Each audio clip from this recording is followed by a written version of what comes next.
আজকে দেখবো আমার সন্দেহটা ঠিক কিনা। দিনের পর দিন আমার বাড়িতে কাজ করে আমার হাজবেন্ডের সাথে এইসব করা হচ্ছে।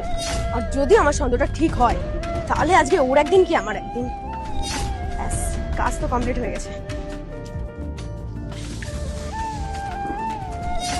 আরে কোথায় যাচ্ছিস? বাজারে যাচ্ছি। ও বাজারে যাচ্ছিস? শোন না, তোর জুতোটা তো ছিঁড়ে গিয়েছিল বলছিলি, তো আমি তোর জন্য একটা নতুন জুতো নিয়ে এসেছি। এটা পরে যা, আর এটা আমাকে দিয়ে দে, আমি সেলাই করে আনবো। না বৌদি, ঠিক আছে, আমার এটাই ঠিক আছে। আরে বাবা, আমি তোকে তো বললাম এটা পরে যায় না। আরে না ছাড়ো তো, বাইরেই যাচ্ছি, আমি একবার সেলাই করে নেবো। আহা, বড়রা বললে শুনতে হয়, যা এটা পরে যা, আর কথা বাড়াস না। আচ্ছা ঠিক আছে। আচ্ছা বৌদি, তাহলে আসছি। হ্যাঁ আচ্ছা, আজকে আর দেরি করিস না, দেখ আবার 2-3 ঘন্টা কাটিয়ে আসিস না বাজারে। হ্যাঁ হ্যাঁ ঠিক আছে, আমি চলে আসবো তাড়াতাড়ি। যা। যা যা, আজকেও আমি দেখবো যে আমার সন্দেহটা ঠিক না ভুল। আর তুই কি ভাববি আমি তোকে ভালোবাসা জুতোটা দিয়েছি? হ্যাঁ, আমি তোর জুতোটাতে রং লাগিয়ে দিয়েছি, আর এই রঙের ছাপ দেখে দেখে